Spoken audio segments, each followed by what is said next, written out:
기도하시겠습니다. 하나님 감사합니다. 오늘도 감사가 넘치는 하루가 되기를 원합니다. 주신 것에 자족하며 찬양으로 영광을 돌리며 살아가는 복된 한날이 되게 하여 주시옵소서. 답답하고 괴로운 마음 주님께 맡기며 기도할 때에 우리가 알지 못하는 크고 은밀한 주의 손길을 경험하게 하여 주시옵소서. 우리의 기도마다 응답하시고 역사해 주실 줄 믿사옵고 살아 역사하시는 예수 그리스도의 이름으로 기도 올리옵나이다. 아멘. 오늘 말씀은 여호수아 18장 1절부터 10절까지의 말씀입니다. 이스라엘 자손의 온 회중이 실로에 모여서 거기에 회막을 세웠으며 그 땅은 그들 앞에서 돌아와 정복되었더라. 그러나 이스라엘 자손 중에 그 기업의 분배를 받지 못한 자가 아직도 7지파라. 여호수아가 이스라엘 자손에게 이르되 너희가 너희 조상의 하나님 여호와께서 너희에게 주신 땅을 점령하러 가기를 어느 때까지 지체하겠느냐. 너희는 각 지파에 3사람씩 선정하라. 내가 그들을 보내리니 그들은 일어나서 그 땅에 두루 다니며 그들의 기업에 따라 그 땅을 그려가지고 내게로 돌아올 것이라. 그들이 그 땅을 7부분으로 나누되 유다는 남쪽 자기 지역에 있고 요셉의 족속은 북쪽에 있는 그들의 지역에 있으니 그 땅을 7부분으로 그려서 이곳 내게로 가져오라. 그러면 내가 여기서 너희를 위하여 우리 하나님 여호와 앞에서 제비를 뽑으리라. 레위 사람은 너희 중에 분깃이 없나니 여호와의 제사장 직분이 그들의 기업이 됨이며 갓과 르우벤과 므낫세 반지파는 요단 저편 동쪽에서 이미 기업을 받았나니 이는 여호와의 종 모세가 그들에게 준 것이니라 하더라. 그 사람들이 일어나 떠나니 여호수아가 그 땅을 그리러 가는 사람들에게 명령하여 이르되 가서 그 땅으로 두루 다니며 그것을 그려가지로 내게로 돌아오라.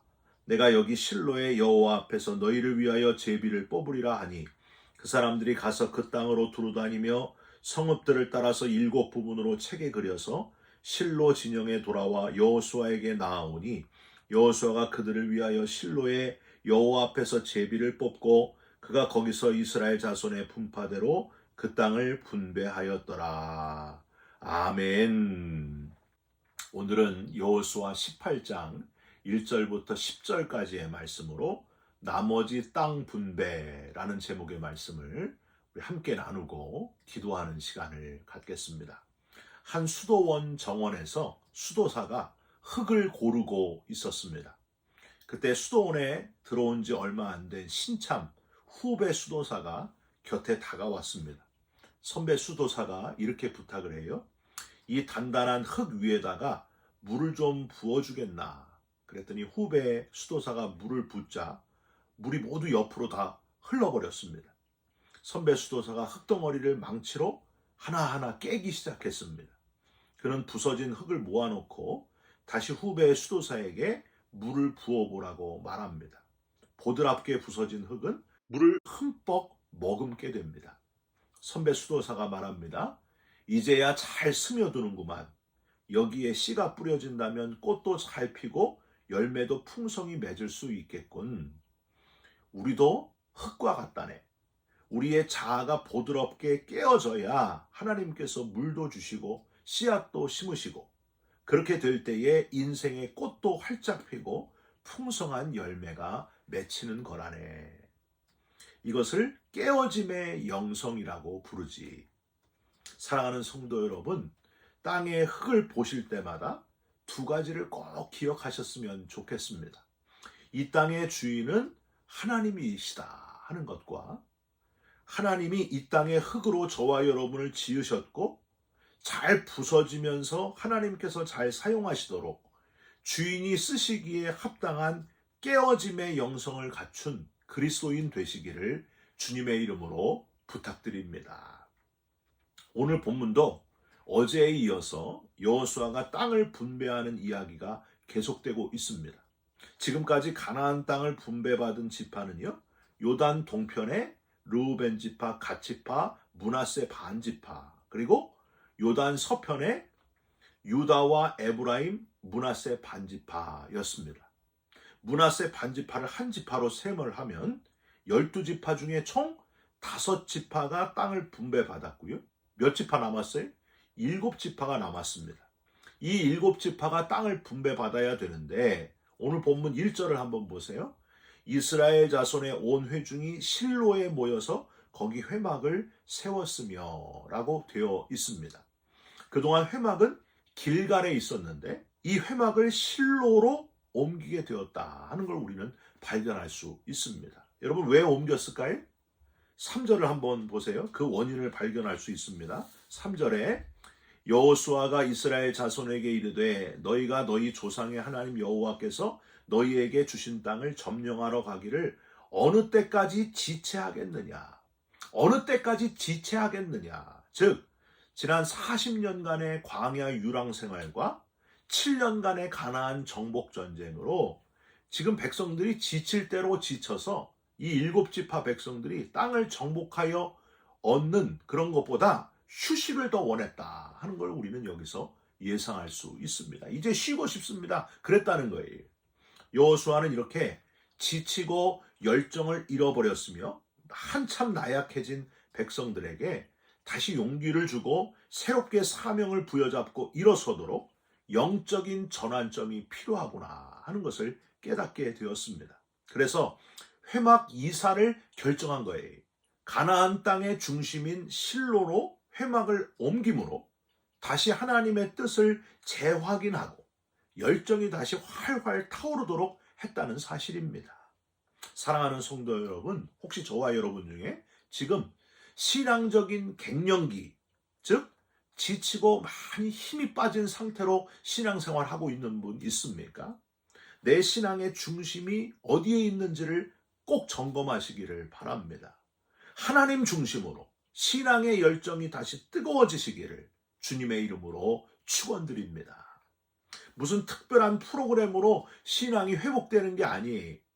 실로는요, 창세기 49장 10절에 보면 야곱이 넷째 아들 유다를 축복하는 부분에서 이렇게 돼 있어요. 규가 유다를 떠나지 아니하며 통치자의 지팡이가 그 발 사이에서 떠나지 아니하기를 실로가 오시기까지 이르리니 그에게 모든 백성이 복종하리로다. 즉 실로는 메시아를 상징하는데 실로는 메시아를 상징하는 장소도 된다는 거예요. 실로라는 이름의 뜻이요, 안식과 평화, 그런 뜻을 가지고 있습니다.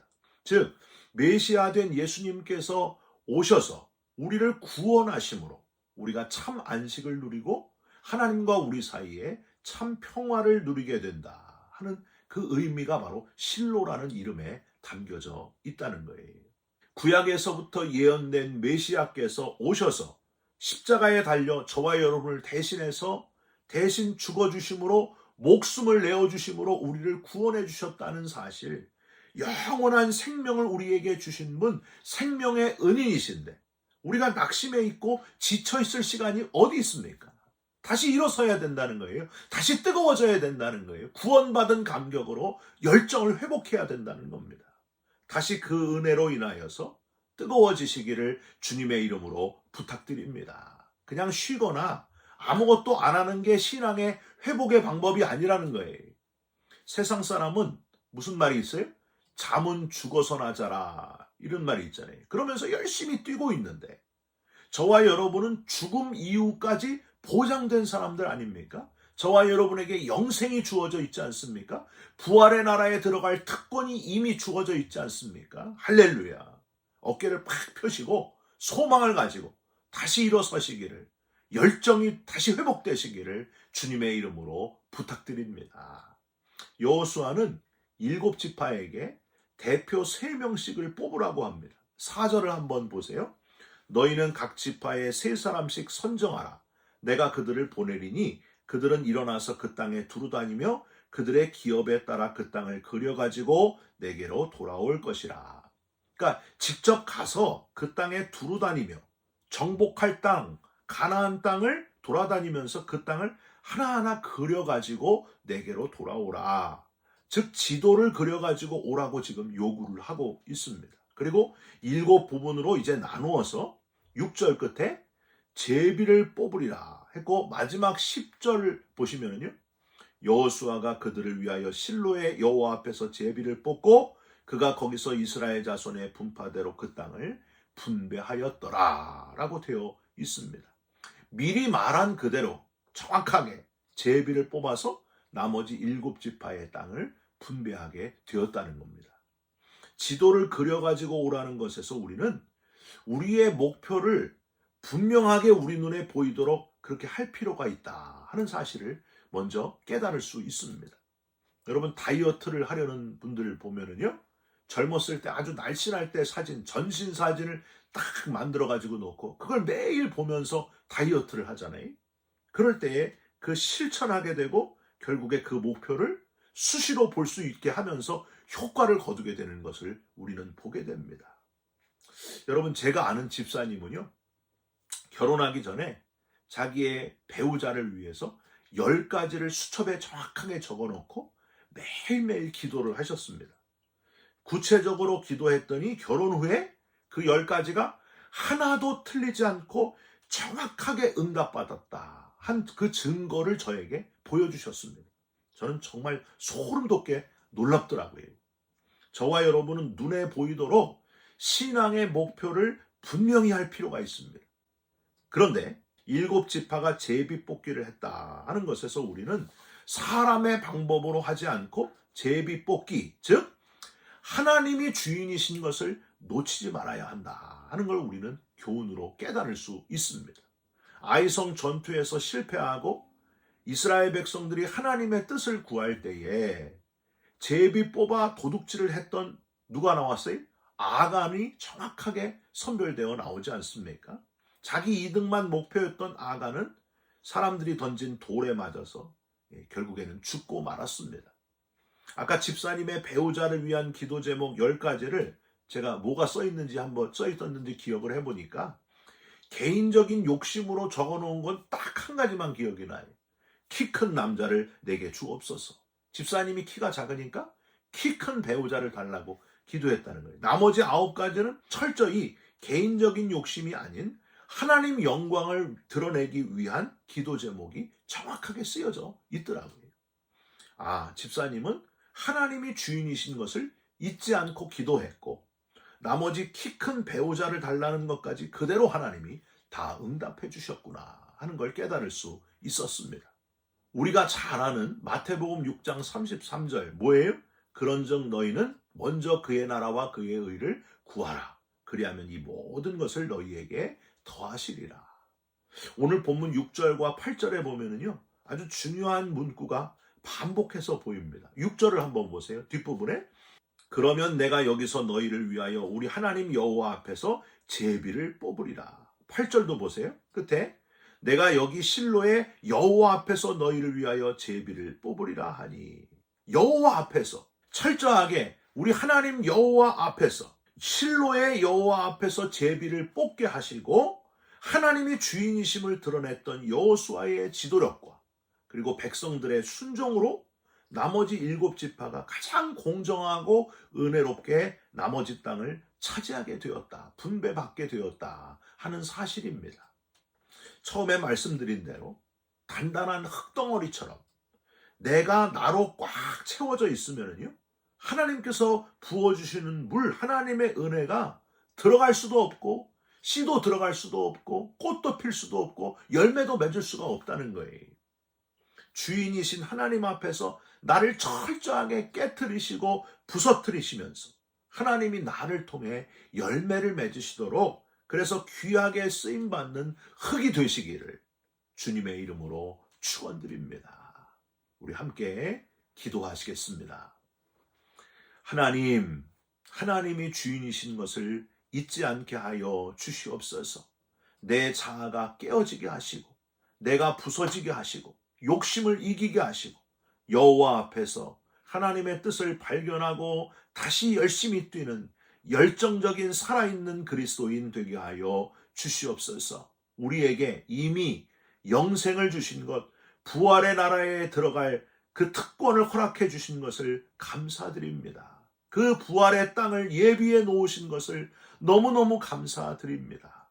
그날을 준비하면서 살아가는 지혜로운 그리스도인으로 살게 하여 주시옵소서.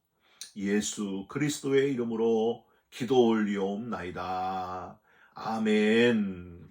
하늘에 계신 우리 아버지여, 이름이 거룩히 여김을 받으시오며 나라가 임하시오며 뜻이 하늘에서 이룬 것 같이 땅에서도 이루어지이다. 오늘날 우리에게 일용할 양식을 주옵시고 우리가 우리에게 죄진 자를 사하여 준 것 같이 우리 죄를 사하여 주옵시고 우리를 시험에 들게 하지 마옵시고 다만 악에서 구하옵소서. 나라와 권세와 영광이 아버지께 영원히 있사옵나이다. 아멘.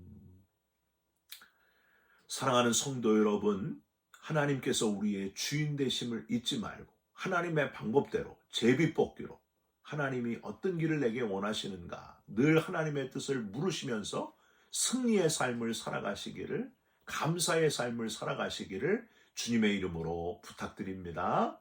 여러분 사랑합니다. 축복합니다. 감사합니다.